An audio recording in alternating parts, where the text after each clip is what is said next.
অধ্যায় 4 জাদুকরী বন্ধু এবং ফুলের সন্ধান। লীলার জীবনে এখন এসে দাঁড়িয়েছে তার তৃতীয় এবং সবচেয়ে কঠিন চ্যালেঞ্জ।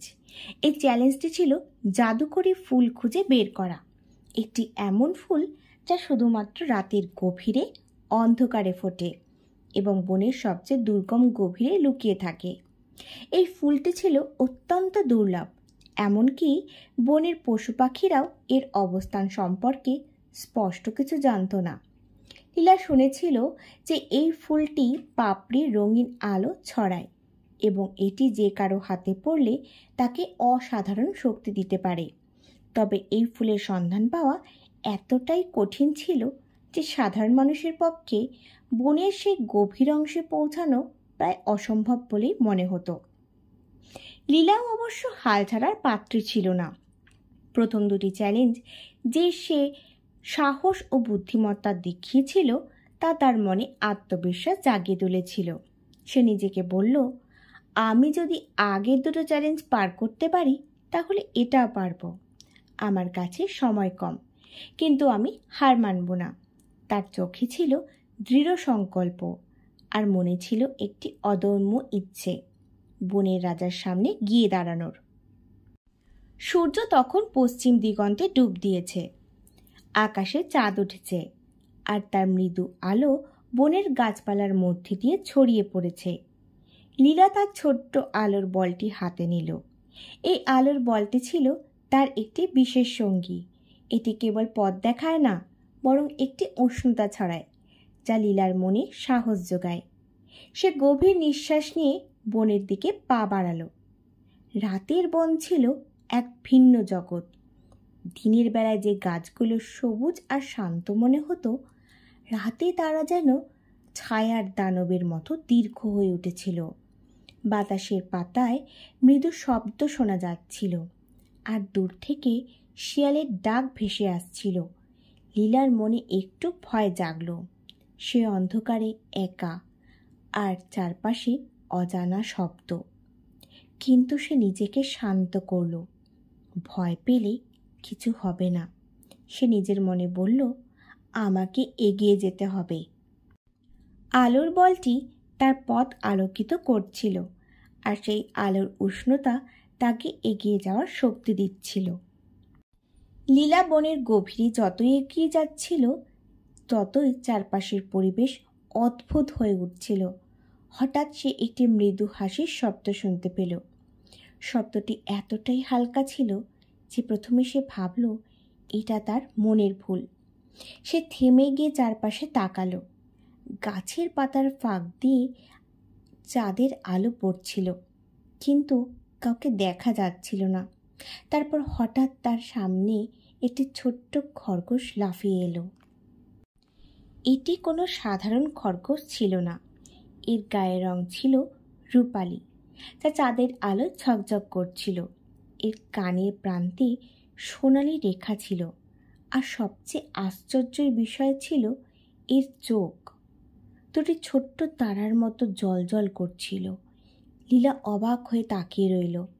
খরগোশটি তার দিকে তাকিয়ে হাসল এবং তারপর একটি মানুষের মতো কণ্ঠ করে বলল, হ্যালো লীলা, তুমি কি জাদুকরী ফুল খুঁজছ?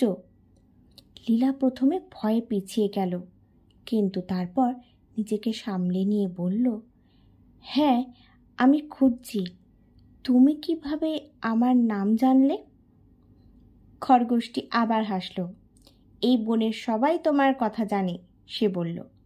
তুমি সাহসী মেয়ে, তুমি প্রথম দুটো চ্যালেঞ্জ পার করেছ আর এখন তুমি বনের রাজার সামনে যেতে চাও। আমি তোমাকে সাহায্য করতে পারি। লীলার মুখে হাসি ফুটল। সে বলল, তুমি কি আমাকে ফুলটি খুঁজে দিতে পারবে? খরগোশটি মাথা নাড়ল। অবশ্যই, চলো, আমি তোমাকে নিয়ে যাব। লীলা আর জাদুকরী খরগোশটি একসাথে বনের আরও গভীরে যাত্রা শুরু করলো। খরগোশটি লাফিয়ে লাফিয়ে এগিয়ে যাচ্ছিল আর লীলা তার পিছু পিছু হাঁটছিল। পথে তারা অনেক অদ্ভুত দৃশ্য দেখল। এক জায়গায় ছিল আলোকিত মাশরুমের বাগান। এই মাশরুমগুলো নীল আলো ছড়াচ্ছিল যেন রাতের অন্ধকারে ছোট ছোট তারা জ্বলছে। লীলা একটু থেমে সেগুলোর দিকে তাকালো। এগুলো কত সুন্দর, সে মুগ্ধ হয়ে বলল।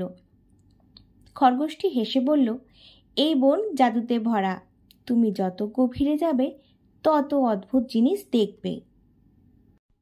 তারা আরও এগিয়ে গেল। এক জায়গায় গাছের ডালে ঝুলন্ত ফুল দেখা গেল।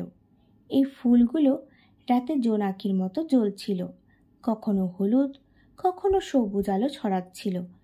লীলা এমন দৃশ্য আগে কখনো দেখেনি। তার মনে হচ্ছিল সে যেন স্বপ্নের জগতে এসে পড়েছে। এই বন সত্যি অসাধারণ, সে বলল। খরগোশটি বলল, হ্যাঁ, কিন্তু এখানে বিপদও আছে, তাই আমার সঙ্গে থাকো। অনেক পথ পেরিয়ে তারা অবশেষে একটি ছোট্ট ঝর্ণার কাছে পৌঁছালো। ঝর্ণাটি ছিল অপূর্ব সুন্দর। এর জল চাঁদের আলোয় ঝকঝক করছিল, যেন হীরার কণা ছড়িয়ে আছে। চারপাশে ছোট ছোট পাথরের মধ্যে রঙিন ফুল ফুটেছিল। লীলা মুগ্ধ হয়ে দাঁড়িয়ে পড়ল। ঝর্ণার পাশে একটি ছোট্ট গাছ ছিল, আর সেখানে ফুটেছিল জাদুকরি ফুলটি। ফুলটির পাপড়ি ছিল রঙিন আলোর মতো, লাল, নীল, হলুদ আর সবুজ রং মিশে এক অপূর্ব দৃশ্য তৈরি করেছিল। এটি যেন বনের সবচেয়ে মূল্যবান সম্পদ। লীলা ধীরে ধীরে ফুলটির কাছে গেল। তার হাত কাঁপছিল, কিন্তু সে সাহস করে ফুলটি আলতো করে তুলে নিল।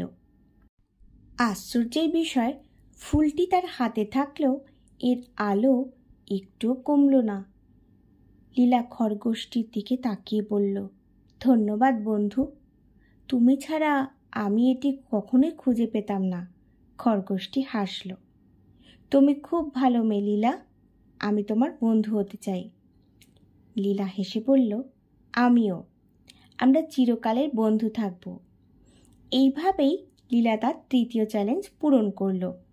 তার হাতে জাদুকরি ফুল আর তার পাশে একটি নতুন বন্ধু। সে এখন প্রস্তুত বনের রাজার সামনে গিয়ে দাঁড়াতে। তার মনে কোনো ভয় ছিল না, কারণ সে জানত তার সাহস আর তার বন্ধুর সঙ্গই তাকে সব বিপদ থেকে রক্ষা করবে।